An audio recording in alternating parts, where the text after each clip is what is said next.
Bismillahirrahmanirrahim. Assalamualaikum warahmatullahi wabarakatuh. Alhamdulillahilladzi anzala as-sakinata fi qulubil mu'minin liyazdadu imanan ma'a imanihim. Allahumma shalli wa sallim ala sayyidina Muhammadin wa ala alihi wa sahbihi ajma'in. Rabbi shrah li sadri wa yassir li amri wahlul 'uqdatam min lisani yafqahu qawli waj'al li waziran min ahli. Qala Allah ta'ala fi kitabil karim wa huwa asdaqul qailin. A'udzu billahi minasyaitonir rajim. Bismillahirrahmanirrahim. Qad aflahal mu'minun alladzina hum fi salatihim khashi'un.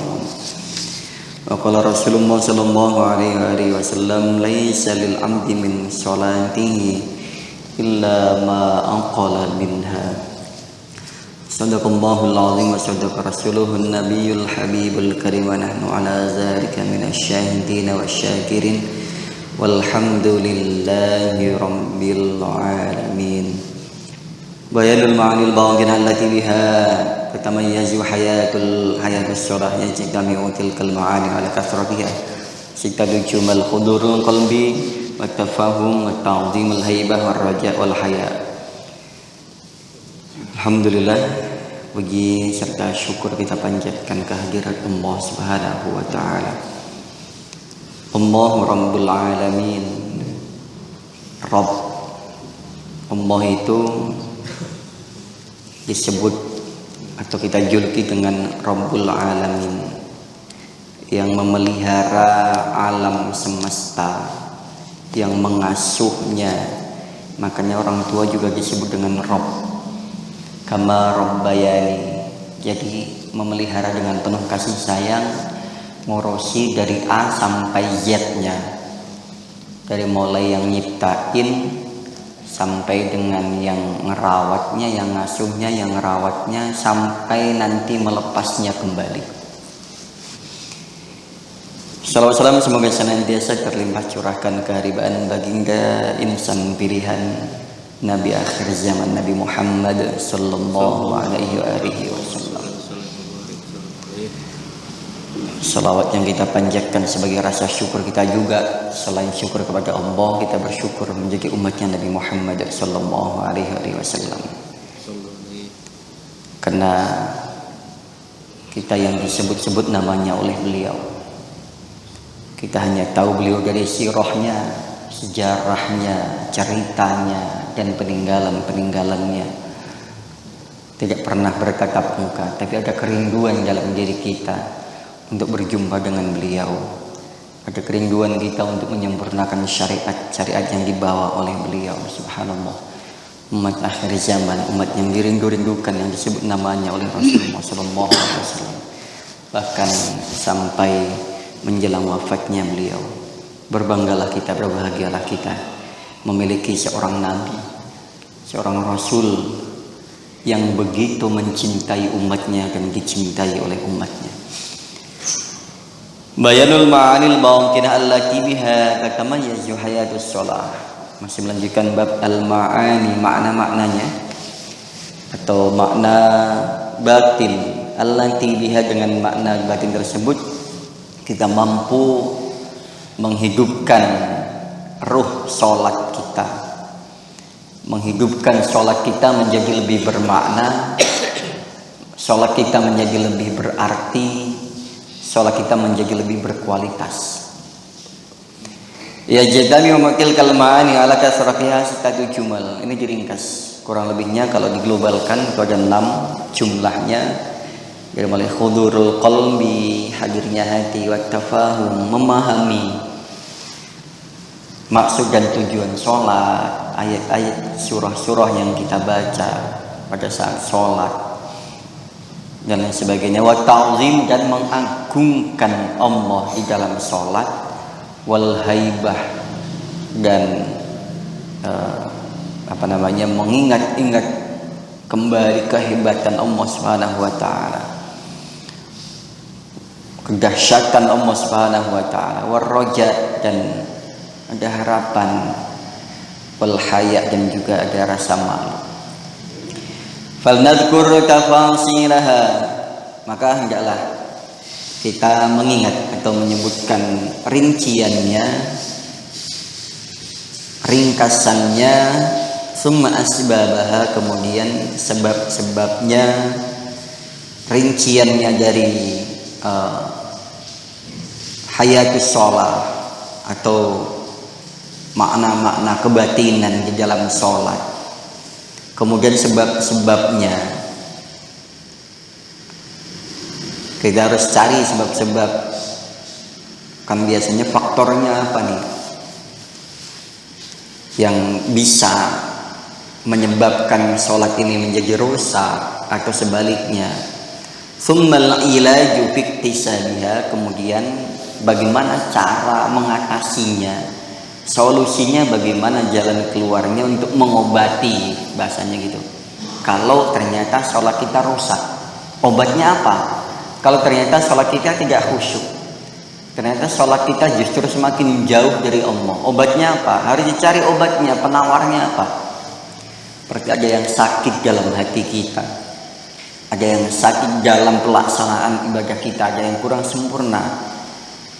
Maka dicarilah penawarnya, solusi yang terbaiknya untuk meningkatkan kualitas sholat kita. Amat tafasil, adapun rinciannya, fal awal, yang pertama itu hudurul qalbi, hadirnya atau menghadirkan hati. Wa na'na bihi ay yafza'al qalbu an ghairi ma huwa malabisi lahu wa mutakallim bih. Jadi jangan sampai hati kita kosong dari nama Allah.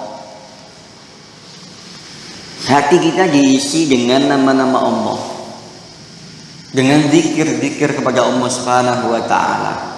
Hati kita dikosongkan kepada selain Allah Subhanahu wa taala, min ghairi ma huwa malabis lahu wa mutakallim bih. Kosongkan hati kita untuk selain Allah Subhanahu wa taala. Jadi fokus, jangan sampai ada nama lain selain nama Allah. Ini yang pertama, maksudnya menghadirkan hati, karena jelas Allah tidak mau diduakan. Terlebih jangan urusan duniawi. Sholat kita yang dipikirkan, yang diangan-angan ada macam-macam. Terkadang sholat kita itu tujuannya apa? Bukan semata-mata lillahi ta'ala, tapi kita jadikan sebagai macam-macam embel-embelnya. Karena barangkali kita punya niatan tersendiri, sholat biar ini, biar itu, biar anu, dan lain sebagainya. Udah lillahi ta'ala. Maka hati kita kosongkan kepada selain Allah Subhanahu wa taala. Isi itu, ada satu tempat khusus untuk zikir kepada Allah Subhanahu wa taala. Yafza'al qalbu an ghairi ma huwa malabisilahu wa mutakallim. Jadi ketika kita berbicara dengan Allah, kosongkan kepada selain yang diajak bicara. Fokus kepada siapa kita berbicara, disitulah diisi hati kita, kepada lawan bicara kita. Pikiran kita tertuju kepadanya, hati kita tertuju kepadanya. Yang berikutnya, fayakunul ilmu bil fi'li. Pentingnya juga harus dibarengi dengan ilmu dan amal. Jadi nggak bisa kita terus-terusan menjadi awam. Ya kalau memang kita sadar kita awam, kita cari tahu. Dan kita harus pinter, harus ada upaya. Wah, saya nggak bisa ngaji nih. Kenapa nggak bisa ngaji? Kan begitu. Memang nggak bisa ngaji. Sekarang itu pengajian hampir di tiap pojok, tiap majelis ada. Dan semua pengajian dari segala materi disajikan. Kenapa nggak bisa ngaji? Apakah nggak mau hadir? Apakah memang malas? ataukah malu? Ini perlu dilihat. Wah, kalau misalkan malu oh berarti bisa nanti ngaji sendirian di rumah, misalkan manggil guru lah, misalkan belajar sendiri. Belajar sendiri. Sekarang ada Al-Quran yang per kata, per kalimah, rinci dengan makharijul hurufnya, dengan i'rabnya sekaligus dan lain sebagainya. Maka tidak ada alasan untuk tidak bisa ngaji. Nah, harus disertai dengan ilmu. Wah, saya orang bodoh. Betul, kita memang kategorinya orang awam, tapi nggak pasrah dengan keawaman kita. Fasilitas yang disiapkan, tempat-tempat yang ada kita untuk belajar, tidak ada alasan untuk pertama, contoh misalkan nggak ada peningkatan dari bacaan awal sampai dengan sekarang, kok nggak ada peningkatan, salahnya di mana? Apakah memang karena apakah karena memang kita memang susah untuk mencernanya, ataukah karena malas yang menjadi penghalang kita untuk belajar, ataukah gengsi karena faktor usia yang lain sebagainya, misalkan ini contoh. Maka harus dibarengi dengan ilmu. Karena sholat juga harus paham. Sholat harus paham, makna-maknanya harus paham. Jadi mulai sekarang nggak ada alasan untuk nggak hafal surah Al-Fatihah, nggak ada alasan untuk nggak hafal artinya, terjemahannya. Sekarang itu banyak sekali metode-metodenya yang bisa kita pakai. Kalau nggak bisa hadir ke majelis, ada misalkan pengajian online misalkan, dan lain sebagainya. Nah, ini harus dibarengi dengan ilmu. Sholat kita juga harus ada ilmunya, dan juga bil fi'li, dengan prakteknya. Setelah ilmu, teori dengan prakteknya. Nah, biasanya akan berbeda hasilnya kalau teori dengan praktek. Bagaimana kita mempraktekkannya? Karena ini faktornya nanti ada faktor emosional, ada faktor macam-macam lah ya, psikologis kita. Jadi ketika praktek biasanya, tapi memang harus ada secara ilmu, teori dan juga prakteknya harus ada. Harus intinya adalah sholat kita harus disertai dibarengi dengan ilmu, nggak boleh asal-asalan. Wal qalbu makrunan bihima wala yakunul fikru jailan fi ghairihima. Sedangkan hati itu bisa hadir, bisa terisi dengan asma-asma Allah. Itu kenapa? Makrunan bihima, karena didukung, dibarengi dua faktor di atas, yaitu ilmu dan amal. Hati nggak bisa. Hati itu sebagai mufti atau pemberi fatwa terbaik. Makanya Rasulullah sampaikan kan, istafti qalbak, mintalah fatwa, nasihat sama hatimu, nggak pernah bohong. Makanya hati itu dibarengi dengan adanya ilmu dan amal, sehingga hati akan tetap bersih nantinya. Wala yakunul fikru jailan fi ghairihima, dan tidak bisa pikiran hati itu fokus atau tetap bersih tanpa keduanya. Ingat ya, pikiran kita, hati kita, tanpa adanya ilmu di dalam diri kita, maka hati ini hanya terombang-ambing. Mohon maaf, kenapa? Contoh misalkan, dulu pernah dengar kisahnya Nabiullah Ibrahim ketika falamma ra'al qamara bazighan qala hadza rabbi.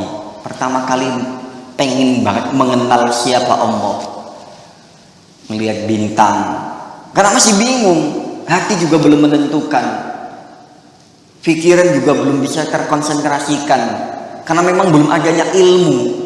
Mau diamalin, mau dipraktekin seperti apa, nggak ngerti.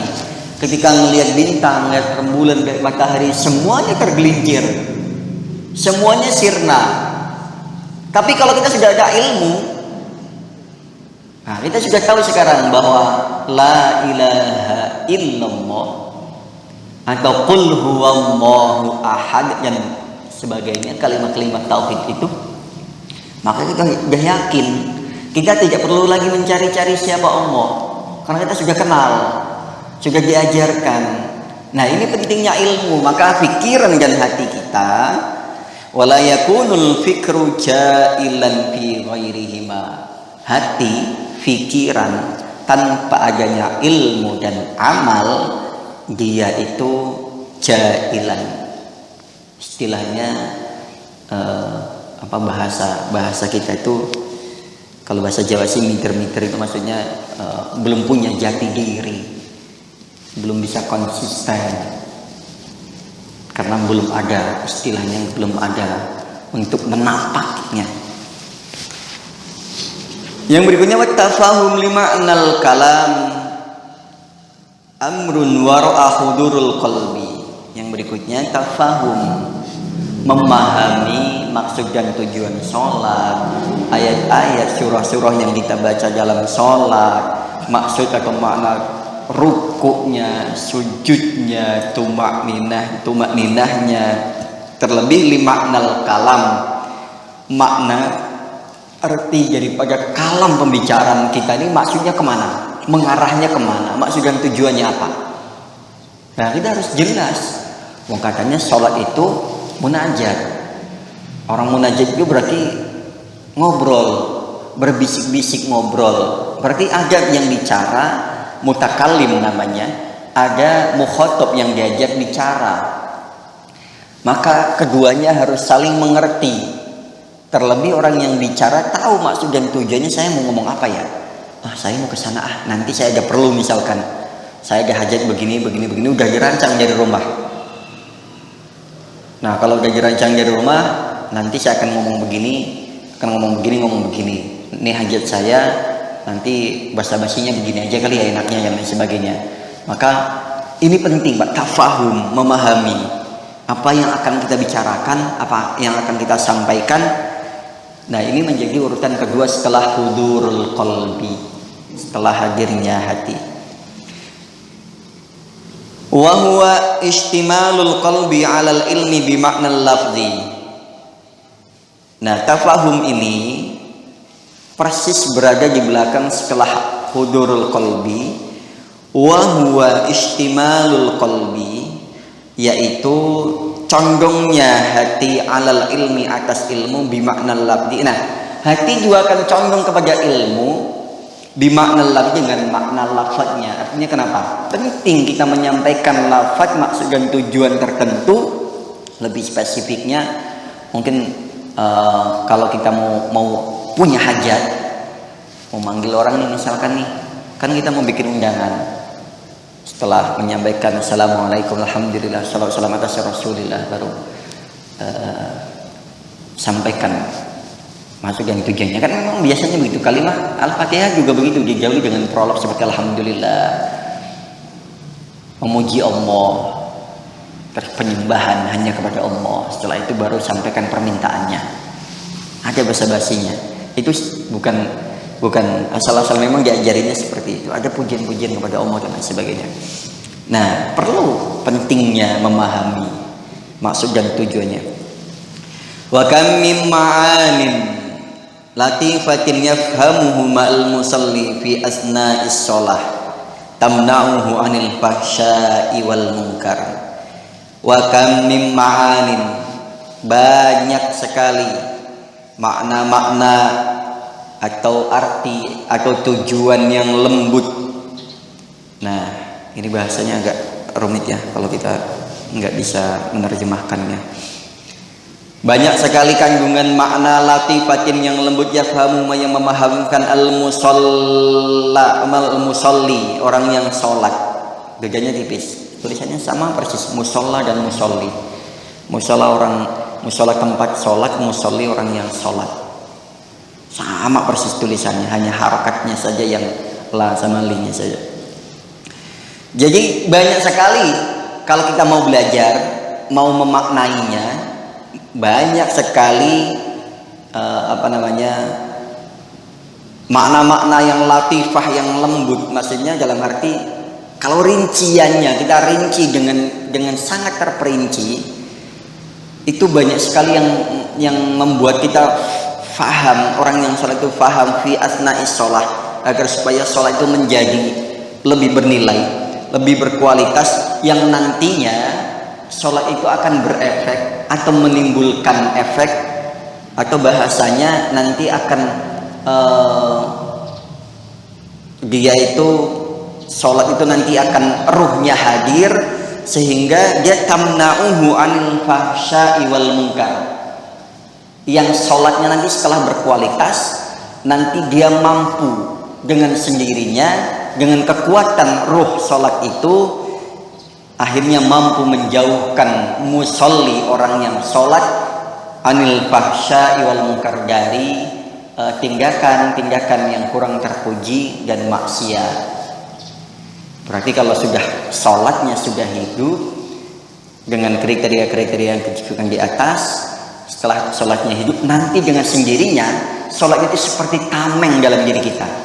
Sholat itu seperti junnah, seperti puasa juga menjadi junnah. Sholat bisa menjadi benteng buat kita, bisa menjadi pelindung buat kita, nggak usah kita minta.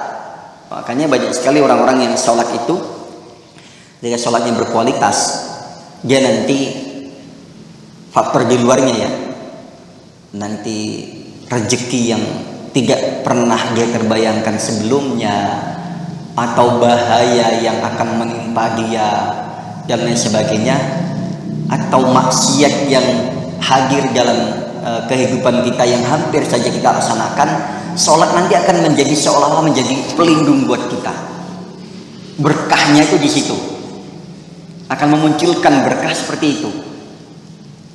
Nanti sholat yang hidup itu mampu menjadi perisai juga buat kita, menjadi pelindung juga buat kita, menjadi tembok buat kita, penghalang dari perbuatan-perbuatan maksiat, keji dan munkar. Makanya ketika kita sholat kok terus maksiat masih kita lakukan, nah itu tadi, mungkin bisa jadi sholat kita itu belum hidup, belum maksimal, belum berkualitas, ruhnya belum ada, baru fisik bangunannya saja, fisik jasadnya saja. Maka ini penting, sangat penting. Banyak sekali orang-orang yang sholat itu ketika ada yang contoh-contoh kemarin yang tabiin itu, yang ketika sholat tempatnya terbakar, dia ternyata tidak tahu sama sekali. Setelah dia tengok kanan kiri salam, ternyata bangunan sekitar sudah habis. Ada juga yang ambruk, kena gempa dan lain sebagainya. Maka mereka tidak menyadari hal itu karena kenapa? Saking sholatnya sudah hidup, sehingga timbul kehusyuan, fokusnya kepada Allah tidak tergantikan, tidak terganggu oleh apapun. Nah ini jamaah sekalian, pentingnya tadi menghadirkan hati, memahami makna-makna dalam sholat, dan juga pentingnya dibarengi dengan ilmu dan amal. Karena hati bisa hidup dengan adanya ilmu, dengan adanya amal. Kemudian kita diingatkan bahwasanya banyak sekali makna-makna yang harus kita pelajari lebih jauh tentang makna sholat itu seperti apa, agar supaya sholat kita lebih khusyuk lagi, lebih khudu lagi, dan juga lebih hidup sholat kita, sehingga nantinya akan muncul, akan timbul keberkahan sholat itu sendiri yang akan mampu melindungi kita, terutama dari fahsya dan munkar, dari perbuatan tercela, perbuatan keji dan maksiat-maksiat yang lainnya. Ini yang kami sampaikan pagi hari ini. Mudah-mudahan ada manfaatnya. Masih dalam kitab Mau'izatul Mu'minin, babnya masih bab ma'anil batinah allati biha tatamajjah, itu salah makna-makna batin yang mampu menghidupkan ruh salat kita. Subhanakallahumma wa bihamdika asyhadu an la ilaha illa anta astaghfiruka wa atubu ilaik. Assalamualaikum warahmatullahi wabarakatuh.